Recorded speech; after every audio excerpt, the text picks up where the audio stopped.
Bon les amis, j'espère que vous allez bien. Je commence la vidéo dans ce format. Je me rends tout de suite dans un petit hôtel sympathique. Pour te terminer la vidéo, on va parler de comment réagir en cas de crise. C'est la mode en ce moment, coronavirus, crise pétrolière, crise économique, banque centrale, Fed. Bref, je vais te donner un petit peu mon avis sur comment moi je compte réagir vis-à-vis de cette potentielle crise. Puisque je reçois pas mal de messages sur Instagram, par email, des gens qui me disent « Raph, qu'est-ce que tu fais toi en ce moment? Comment tu envisages un petit peu les choses ?» Donc je suis loin d'être un expert économique, je suis loin d'être un expert en quoi que ce soit. Mais j'ai mon avis un petit peu comme tout le monde en ce moment sur YouTube, tout le monde donne le sien. Donc pourquoi je donnerais pas le mien? Puisque je suis investisseur également et je vais mettre en place potentiellement certaines choses pour me protéger et traverser du mieux possible cette potentielle crise économique.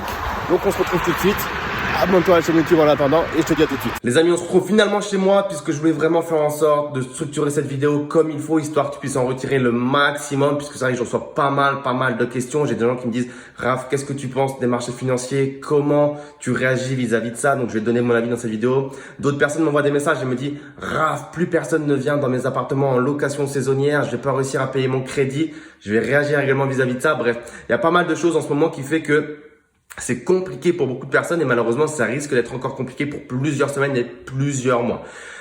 Ce qu'il faut penser, en fait, ce qu'il faut comprendre, c'est qu'au-delà du coronavirus et au-delà du fait que potentiellement, il n'est pas si dangereux que ça. Alors, je sous-estime pas du tout la puissance du virus. Il y a quelque chose de bien plus important pour l'économie et c'est pour ça qu'on est en train de vivre quelque chose vraiment de très compliqué. C'est qu'il y a beaucoup de gens qui ne vont plus travailler. Il y a beaucoup de gens qui sont au chômage entre guillemets. Il y a beaucoup d'entreprises qui sont en train de faire faillite et certaines qui ont déjà fait faillite tout simplement parce qu'on a un souci au niveau de ce qu'on appelle en fait la chaîne de production. C'est-à-dire que pour produire un produit, pour produire un service, il y a tout un maillon, il y a tous des maillons qui sont connectés entre eux et si un seul de ces maillons ne fonctionne pas ou fait défaut, c'est potentiellement toute la chaîne qui se retrouve impactée. Et c'est aujourd'hui ce qui se passe, on le sait, avec un pays, un monde qui est mondialisé où tous les pays sont connectés ensemble et où aujourd'hui des gens sont confinés, des gens sont en quarantaine, ne peuvent plus aller travailler, donc ne peuvent plus créer de la valeur. Peu importe les mesures qui vont être mises en place par les banques centrales, en fait, il n'y a pas non plus de magie. S'il n'y a pas d'économie qui tourne, si les gens ne travaillent pas, ne créent pas de la valeur, on a beau injecter des liquidités, ça sert à rien, c'est nul et ça détruit encore plus l'économie telle qu'on la connaît aujourd'hui. Donc aujourd'hui, concrètement, pour entrer dans le concret, parce que voilà, je suis loin d'être un expert économique et je suis loin de tout comprendre et des fois c'est mieux parfois de pas comprendre tellement c'est complexe. Mais qu'est-ce que je vais faire moi concrètement? Déjà pour revenir un petit peu sur les gens qui ont pu me dire Raph, comment je vais faire pour payer mon crédit immobilier? Et c'est là en fait où il y a la fameuse citation de Warren Buffett qui disait que quand la marée se retire ou quand la mer se retire, c'est là qu'on voit qui se baigne nu. Donc c'est encore une fois l'idée de se dire qu'il y a beaucoup de gens qui au final ne savent pas investir et ne respectent pas les fondamentaux de l'investissement qui sont que par exemple pour l'immobilier, on n'investit pas dans l'immobilier sans avoir un coussin de sécurité. Donc on parle toujours d'investir à 100%, 110%, 130%, de pouvoir investir avec l'argent des autres, de rembourser avec l'argent des autres, de pouvoir investir avec 0 €. Alors c'est bien dans la théorie, mais on se rend compte maintenant que ceux qui ont fondé des plans d'investissement uniquement sur un seul mode d'exploitation, la location saisonnière par exemple, qui est déjà un mode d'exploitation qui est entre guillemets risqué de par toutes les mesures qui peuvent être prises dans le futur au niveau de la loi et des choses comme ça. On se rend compte que ces gens qui n'ont pas de plan B, qui n'ont pas de coussin de sécurité, vont se retrouver dans la merde. Et encore une fois, on va voir des gens qui vont devoir vendre leurs biens et d'autres qui vont pouvoir acheter ces biens-là à bas prix. Encore une fois, c'est, on va dire, la loi, on va dire, quelle loi je pourrais dire? La loi de l'argent. Mais ceux qui ont su investir très bien et ceux qui n'ont pas su bien investir et pas respecter les fondamentaux. C'est pareil pour la bourse, finalement. Il faut toujours investir de l'argent dont on est prêt à perdre et dont on ne va pas avoir besoin très prochainement. Donc, concernant la bourse, pour rebondir sur ce sujet, qu'est-ce qu'il faut faire? Encore une fois, j'ai pas de boule de cristal et les gars, vous m'envoyez beaucoup de messages, vous me dites Raph, est-ce que je dois acheter cette action-là? Est-ce que je dois me positionner maintenant? Qu'est-ce que je dois faire? Est-ce que je dois revendre? Les gars, je n'ai certainement pas de boule de cristal, donc je pourrais certainement pas vous dire ce qu'il faut faire. Ce que je sais moi aujourd'hui, c'est que revendre ses positions dans la panique, c'est clairement pas la bonne chose à faire. Et encore une fois, comme je dis à tout le monde, rappelle-toi de tes fondamentaux, rappelle-toi de pourquoi tu t'es mis à investir et rappelle-toi quels sont tes objectifs ainsi que ta tolérance au risque. C'est-à-dire que moi, par exemple, je sais très bien ce que je recherche. Je suis là pour le dividende. Donc, tant que les fondamentaux des entreprises dans lesquelles j'ai investi, et c'est ce que j'ai regardé avant d'investir dans ces entreprises, sont solides, il n'y a aucune raison que je cède à la quelconque panique, que ce soit à la vente ou à l'achat. J'achète pour conserver et je me laisse et je m'autorise le temps de temporiser les choses. Je ne suis pas en fait sensible au prix du marché puisque tant que les fondamentaux et mon dividende sont garantis, je n'ai pas à m'inquiéter. Alors potentiellement, je vais renforcer des positions parce qu'en effet, il y a des soldes en ce moment qui vont se faire. C'est-à-dire qu'il y a des prix qui baissent et potentiellement ça va continuer à avoir des très grosses corrections. Encore une fois, crise, pas crise. Je parlais dans l'introduction d'une potentielle crise. Je pense même qu'on peut dire aujourd'hui que c'est clairement une crise. On a eu des chutes qui sont relativement importantes et beaucoup de volatilité. Donc clairement, moi ce que je vais faire, c'est que je conserve tout ce que j'ai. Je suis là pour des années, des décennies, voire même à vie. Donc tu dois comprendre quels sont tes fondamentaux. Alors comme on dit toujours, le meilleur moment pour rentrer en bourse c'était hier. Le deuxième meilleur moment c'est aujourd'hui et surtout potentiellement là où on voit des chutes de moins 10, moins 15, moins 20 et même plus de pourcents sur les marchés financiers. Également, il ne faut pas non plus céder à cette panique de la peur que les médias sont en train de nous vendre. Il faut encore une fois se rappeler quel est l'objectif des médias. L'objectif des médias, c'est de vendre. Ce sont des sociétés, des entreprises commerciales qui placent des pubs et elles sont rémunérées gracieusement pour ça. Donc tout leur intérêt aujourd'hui, c'est de faire couler de l'encre, de vous faire peur, de vous scotcher devant les télés et ça les arrange bien qu'on mette en quarantaine les gens et qu'on leur dise de pas sortir parce que elles doivent certainement faire beaucoup d'argent en ce moment. Donc ne cédez pas à la peur. Et en 1987, il y avait une lettre que Warren Buffett, encore une fois le fameux Warren Buffett, partageait à ses investisseurs dans son entreprise Berkshire Hathaway.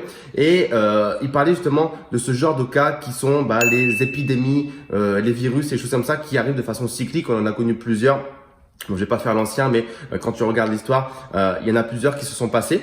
Et il disait dans cette lettre justement à ses actionnaires que réagir aux nouvelles, prendre des actions face aux actualités économiques quotidiennes était certainement une très très mauvaise décision et qu'il fallait surtout pas céder à la panique et se rappeler encore une fois de ce que je viens de te dire à l'instant, de pourquoi on investit et des fondamentaux et de vérifier qu'ils sont toujours là. Donc encore une fois, la peur fait vendre, mais c'est pas une raison pour laquelle vous devez vendre vos actions ou vous séparer de tous vos actifs financiers. Clairement pas. Également, quand on regarde un index très très connu qui s'appelle le CBOE, le VIX, l'index de la volatilité qui représente en fait la peur des investisseurs sur les marchés financiers. Je t'invite à taper ça dans Google ou je te mettrai un petit screen tout de suite, comme ça tu pourras voir immédiatement dans la vidéo. On se rend compte que les gens ont peur, il y a énormément de volatilité sur les marchés, ce qui fait que ça engendre tous ces mouvements qu'on a, parce qu'on a vu également récemment que la majorité des mouvements sur le marché financier n'étaient pas dus aux gens comme toi ou comme moi ou comme on va dire le bon père de famille qui passe des ordres ou qui revend ou qui achète, mais beaucoup par des logiciels, des robots, des choses informatiques qui se déclenchent automatiquement. Donc bref, la conclusion de tout ça, et qu'est-ce que je veux dire un petit peu sur comment réagir face en crise. C'est-à-dire qu'il va y avoir énormément d'opportunités en ce moment. Donc je pense qu'il faut, ça reste encore une fois que mon avis, je suis pas un professionnel, c'est pas du conseil que je te donne, mais je pense qu'il faut en ce moment prendre du recul, prendre son temps, se rappeler de pourquoi on investit, garder des liquidités. Clairement, c'est important d'avoir du cash. Cash is king, comme on dit, encore une fois, on le voit avec les gens qui n'arrivent pas à rembourser leur mensualité ou des choses comme ça. Cash is king, beaucoup d'entreprises vont faire faillite parce qu'ils n'ont pas assez de cash. Donc vous devez avoir du cash, même si malheureusement ce cash se dévalue de jour en jour, ces devises, ces euros, ces dollars, parce que les banques centrales injectent. Donc forcément, vos devises à vous perdent de la valeur. Mais c'est important d'en garder parce que dans ce genre de moment, les liquidités, c'est ce qui est le plus important et surtout, c'est ce qui va vous permettre également de racheter potentiellement des choses pas chères. Donc gardez des liquidités et être à l'affût potentiellement dans les semaines, dans les jours, dans les mois à venir de très bonnes affaires sur les marchés financiers. Pensez toujours aux matières premières, très important, l'or et l'argent. Pourquoi pas un peu de crypto-monnaie? Moi, je pense que c'est clairement là-dessus qu'il faut regarder et prendre un peu de recul. Donc clairement, là, moi, je vais pas pouvoir voyager aux États-Unis comme prévu en fin de mois pour un événement sur le marketing aux États-Unis. Je prends du recul, je vais rester en Estonie tranquillement, je vais observer et on va pas céder à la panique parce que c'est clairement pas la chose à faire. Encore une fois, il faut rester optimiste. C'est pas entre guillemets, alors je sous-estime pas encore le virus, mais c'est pas pour un virus qu'il faut que ça y ait commencé à paniquer et tout revendre. Je pense que beaucoup vont se sentir ridicules d'avoir fait ça quand tout sera derrière nous. Donc voilà.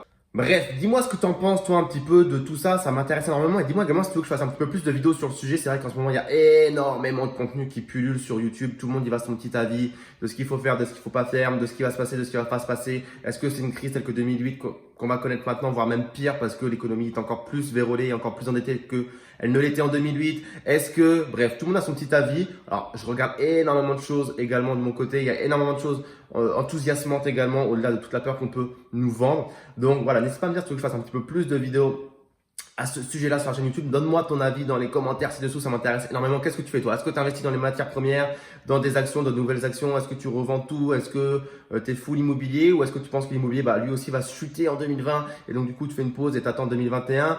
Qu'est-ce que tu penses de tout ça? Dis-le-moi dans les commentaires, abonne-toi à la chaîne YouTube et mets-moi un petit pouce bleu. N'hésite pas à partager cette vidéo avec des amis à toi qui seraient investisseurs et qui seraient intéressés par ces sujets. Merci à toi de m'avoir écouté et je te dis à très très vite. Ciao, ciao.